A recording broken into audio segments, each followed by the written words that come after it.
Hello and welcome to Dominion Seaside 2nd Edition Previews Day 2. Before I get started, I just wanted to mention I had some wrong information yesterday. It turns out that if you have a subscription to Dominion Online, you've got access to all the preview cards immediately in a way that isn't the way that like the Allies previews worked. So, I mean, you don't have access to the ones that haven't been previewed yet, but you get to if you go and play now, you can play with like all of the cards that have been previewed like normally, without having to do like specifically the preview setup. And I think everything, like once the Wednesday preview drops tomorrow, I think everything will just be available like fully. If I understood correctly, maybe it's on Thursday that happens, but anyway, it's all happening quickly. All right, so let's take a look at the actual previews for Tuesday. So first up, we've got Navigator being replaced by Tide Pools. So, Donald X says Navigator is fine to play with if nothing else is claiming your action play. If you can just put this in instead of a silver and never notice that action cost, and then if not, you don't touch it. Tide Pools has nothing to do with Navigator, it's just some cool new card. Seaside had a few things that pushed bigger or smaller turns, so Tide Pools pushes that angle, making one turn bigger and another smaller in the reverse order the Tactician does. Right, so... and the way that it does this is 4 cost action duration, plus 3 cards, plus 1 action. At the start of your next turn, discard 2 cards. So yeah, I mean, we've, seen obviously how strong of a draw card, Menagerie can be, and this has the same effect as an activated Menagerie. But it does cost more, and it has a pretty big downside. So it's going to be hard, obviously, to play with more than one of these, because if you have to discard, there's no limitation on this, right? You could just, like, if you play 3 of these, you're just discarding your whole hand, unless you've got some extra duration draw or something to offset it. I think, despite the strength of that, the plus, 1 action plus 3 cards effect under normal circumstances, this doesn't actually look too strong to me. I mean, having 2 of them in your deck that you're playing each turn could be nice. Although, honestly, now that I'm thinking about it, right? Like, so the net hand size increases plus 2, and then you decrease your hand size by 2.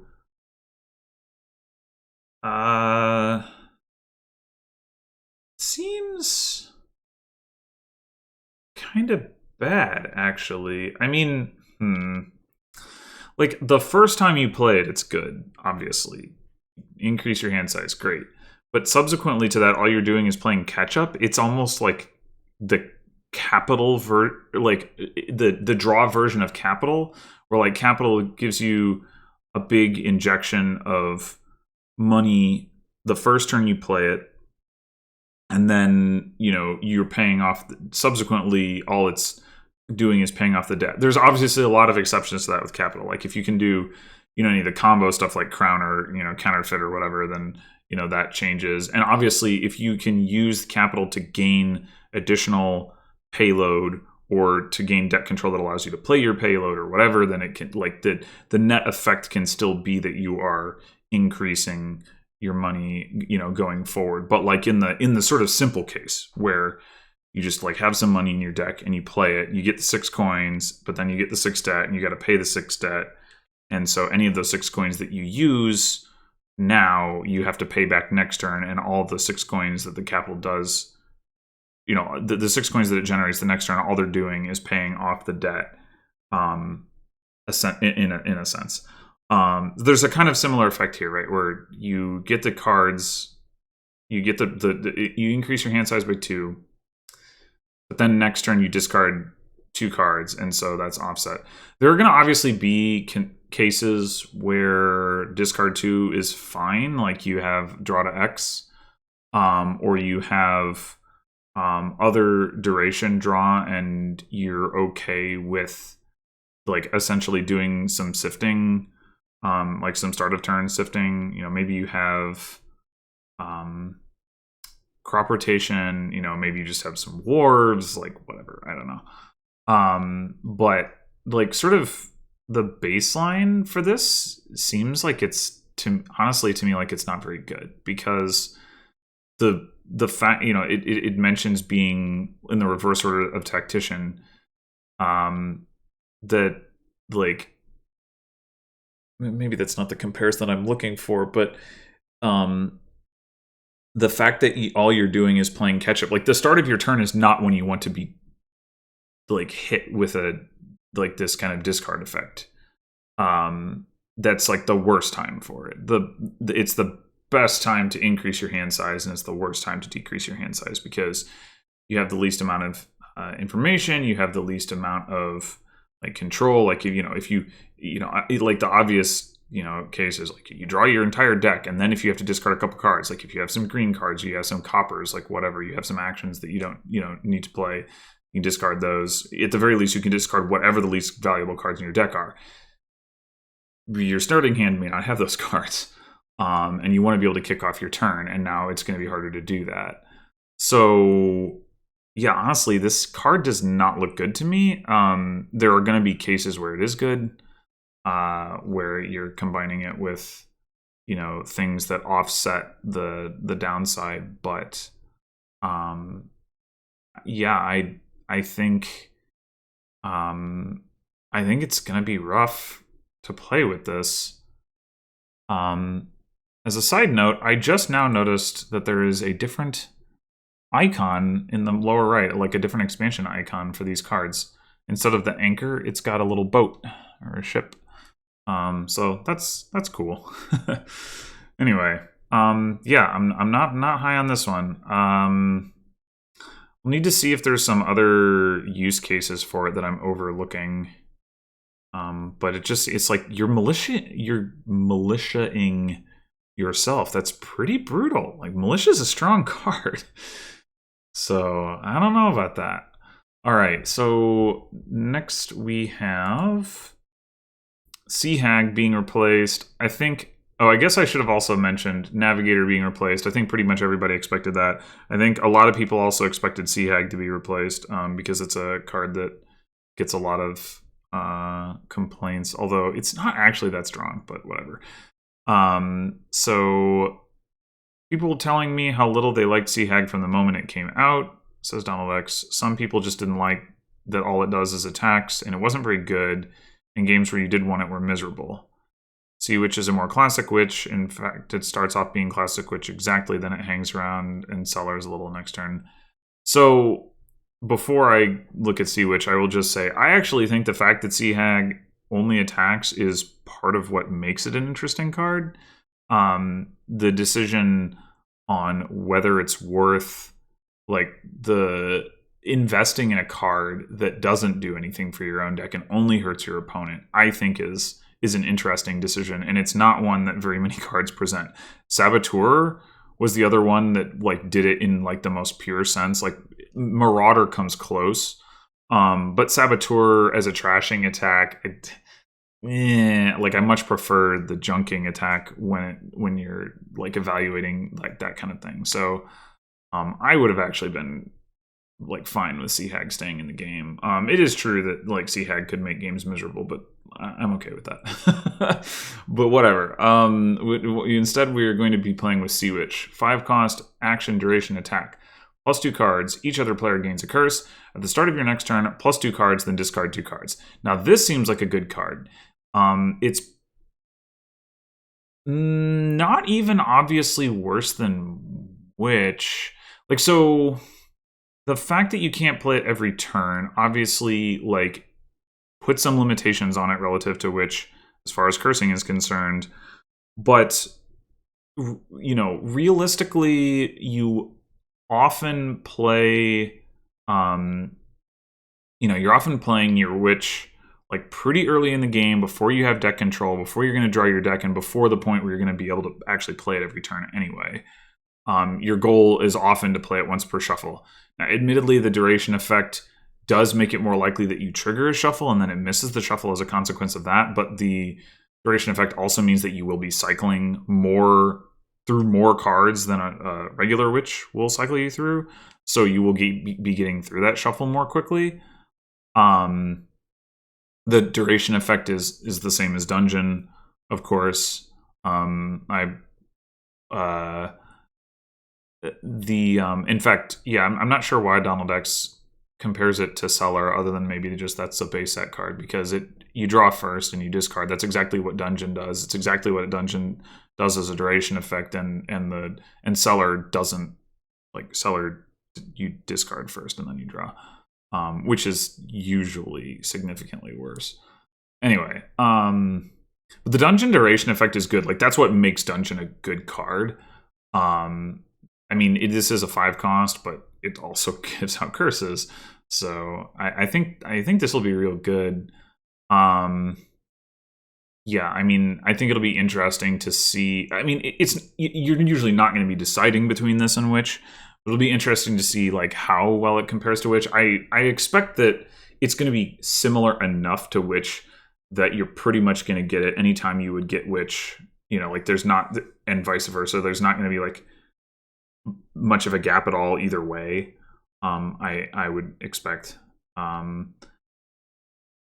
You know, maybe it's a little bit different in terms of like how many of them you want. Like maybe that balances out a little bit differently, but yeah, it looks like a strong card to me. You're gonna want to like pay a lot of attention to triggering shuffles with this, because you're essentially like drawing 4. It is nice that, you know, that it's that duration effect is non-terminal, so it has like an advantage there relative to Witch, even though you do have to discard cards, so it's not exactly draw, but it's close to being draw in a lot of cases, especially because you're going to want to invest in this card early. So yeah, it just seems really strong. So the other thing actually that's worth noting is that every game with Sea Witch will have a cursor. And so the duration effect is almost always going to be relevant. Like, even if you have trashing, a lot of the time, you know, your trashing isn't necessarily going to totally keep pace with the junking. And even if it is keeping pace, you know, being able to like sift to, like, you know, it's like, oh, I've got you know, some coppers and some curses, and I want to trash the curses, like not the coppers. Being able to like find the curses more easily to trash them and stuff, like that's going to be nice too. So like I don't know if you can call that self synergy exactly, because it's more like synergizing with your opponent's Sea Witch, but close enough, I guess. All right, on to the final preview, which is Pearl Diver into Sea Chart. Pearl Diver is inoffensive, but also very low value. True. You want it when a cantrip. You want it. I think this is meant to say you want it when you want a cantrip that does. Oh no, I see. You want it when a cantrip that does nothing is useful. Right. Sea Chart is a better cantrip. It plays into the duration cards theme. Duration cards are in play more often, and so easier to draw with Sea Charts. So Sea Chart is our one non-duration card that's being added. And it's a 3 cost, +1 card, +1 action. Reveal the top card of your deck. If you have a copy of it in play, put it into your hand. Okay.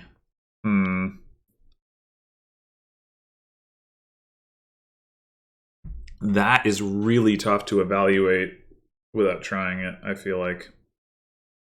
You know, 3 cost labs or lab variants, you know, can vary pretty widely in their kind of actual power level, right? You've got like Wishing Well, which rarely, I shouldn't say just 3 cost variant. Like there's also like Will-O-Wisp, which is cost 0, but these sort of like conditional lab variants, like Wishing Well is, you know, usually not that strong. It's pretty rare that it is. Will-O-Wisp is kind of all over the place, and then you've got Battle Plan, which is very often very strong, although not necessarily specifically because of the draw aspect. This one, yeah, I don't really know where it's going to land. So, C chart, finding C chart will work, right? Because you're going to have the C chart in play when you reveal the card in your deck. So if you just have a bunch of C charts, they will self-synergize with each other. So it should be like reasonable, like I guess kind of like Magpie-ish, except in reverse, right? Where like if Magpie reveals a Magpie, it gains a Magpie, but it's revealing the treasures where you draw it. With the C chart, it's like you want to reveal the C charts, and that is not going to be usually reliable, but like in on individual plays, but in like the aggregate, you're going to get like a decent number of draws that way if you just grab a bunch of them. Other than that, it's really hard for me to say like what scenarios is this going to be particularly strong in. Like Donald X mentions durations, and I guess there's some merit to that, right? Like if you have a duration in play at the start of your turn, then you don't need to worry about like getting it in play before you play the C chart. It'll already be there. But most durations you don't necessarily want a lot of copies of. So Wharf is definitely an exception. But then again, if you've got Wharf, like how much do you need C chart? But like, I don't know. If you're playing with, I mean, maybe Caravan would be an example where, there's some synergy there because like Caravan isn't amazing draw. C chart isn't amazing draw, but in conjunction, the two of them, like you're starting to draw a pretty decent number of cards. But a lot of other durations, like you often maybe want like 2 to 4 copies, which maybe means you have like 1 to 2 copies that you can actually like find, which is not a lot of opportunities for the C chart to activate specifically because of duration. I mean, I guess like Bridge Troll would potentially be an exception where you kind of want as many of those as you can get. There's probably others that I'm not thinking of. I think it's more likely that this is going to work well with like, I don't know, cards like Seer or Wandering Minstrel, where like Seer will draw the C charts, and then you have like the reordering that you can use like to do Wishing Well style deck inspection stuff. Wandering Minstrel also has the reordering, but then like there's also the angle that you just like probably want a lot of copies of those cards. Like even something like Workers Village, right? Like I just have a bunch of Workers Villages, so I play one of my Workers Villages, and then I play some C charts, and hopefully I draw some more Workers Villages, like that sort of thing. I think that's more likely than like durations to be relevant. But I could be wrong. It's probably, when it is your primary source of draw, it's probably going to encourage like a relatively relatively few like stop card payload cards, because like in order for this to draw, the first card that comes to my mind is Goons, but I mean, of course, you're going to want to play with a bunch of Goons if you can, regardless of whether your C charts are any good at drawing them or not. But a card like Sacred Grove or Courtier or something like that, you have to. Courtier maybe is a bad example because you can play that non-terminally, but let's say Sacred Grove. So if you want this to be able to draw Sacred Grove, you need to play a village, and then you need to play a sacred grove, and then you need to play a sea chart and find another sacred grove. Like that's going to be pretty hard to do. So I think like and like how many sacred groves do you have in your deck, right? So I think, and you like in general, like if you have a bunch of these, you're gonna like be needing to play them earlier in the turn. So I think in general, yeah, villages are gonna be like the bigger synergy, and then the sea charts themselves. And then any other card that you want to spam. So if you do have a bunch of magpies, I mentioned magpies earlier. Magpie would certainly be a possibility. Ideally you use the magpies to find the treasures and the sea charts to find the magpies. Whether that actually works out, I mean, sequencing wise, you could like draw your whole deck or just like not draw anything, depending. But yeah, it's like, you know, definitely going to be a card with some variance. I think it will be. Will it be better than Wishing Well? That's maybe the thing to look at. If it's not better than Wishing Well, then it's, you know, pretty. It's not going to be great, because Wishing Well is not great. But Wishing Well is certainly more flexible. It also asks more of you as a player. Like it's like a kind of a higher skill test card. Sea chart, like it doesn't care whether you know what's coming up so much.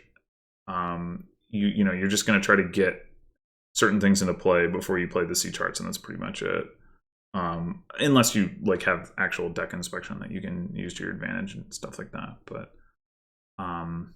so I think at the very least, sea chart will be easier to play with than Wishing Well, but I don't know that it's going to be more likely to draw. The fact that it can only draw actions most of the time is going to be a limitation for sure. Because like if the top card of your deck is a treasure, it doesn't matter what actions you have in play. Like the sea chart's not going to draw it. Wishing Well can draw it so long as you can, you know, guess that that's the case. Obviously, sea chart will encourage action-heavy decks in most cases. Anyway, that's probably enough words on that. I just it's hard to evaluate. That's my conclusion. But there you have it. So definitely, I feel confident that not that my ratings are going to be correct, but what my ratings are for these three cards right now, which is usually not the case for these previews. But I feel quite confident right now that I would say Sea Witch really strong, Sea Chart somewhere in the middle, Tide Pools not strong. That's my conclusion for previews day 2. So thanks for watching, and I will be back tomorrow with the third day of previews, which we now know will consist of 3 more durations. And so until then.